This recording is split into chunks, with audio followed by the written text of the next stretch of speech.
লক্ষ্মীপুরের রায়পুরের সড়কের পাশে থাকা সরকারি মালিকানাধীন একটি আকাশমণি গাছ কেটে বিক্রি করার অভিযোগ উঠেছে এক জামায়াত নেতার বিরুদ্ধে। গেল বুধবার সন্ধ্যায় রায়পুর পৌর শহরের ৩ নং ওয়ার্ড টিসি সড়কের রাজা গো বাড়ির সামনে মায়া ভবনের সংলগ্ন বন বিভাগের সরকারের লাখো টাকার আকাশমণি গাছ কর্তন করে রাতারাতি বিক্রি করে দেওয়ার অভিযোগ আব্দুস সাত্তার নিজেকে জামায়াত নেতার দাবি করেন।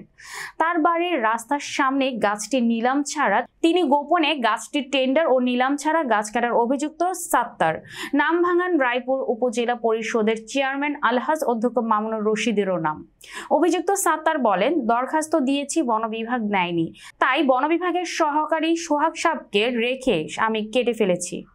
নির্বাচিত চেয়ারম্যান, ভাইস চেয়ারম্যান ও মহিলা ভাইস চেয়ারম্যান তারিখে বিভাগীয় কমিশনার মহোদয়ের মাধ্যমে শপথ গ্রহণ করেছেন। এই উপলক্ষে আজকে সেই ৬ষ্ঠ উপজেলা পরিষদের প্রথম সাধারণ সভা। আমি নির্বাচিত চেয়ারম্যান জনাব সাইফুল আলম দীপু মহোদয়, নির্বাচিত ভাইস চেয়ারম্যান জনাব গোলাম কবির মহোদয়, নির্বাচিত মহিলা ভাইস চেয়ারম্যান জনাব জাহানারা বেগম মহোদয়কে উপজেলা পরিষদের পক্ষ থেকে সুস্বাগতম জানাচ্ছি।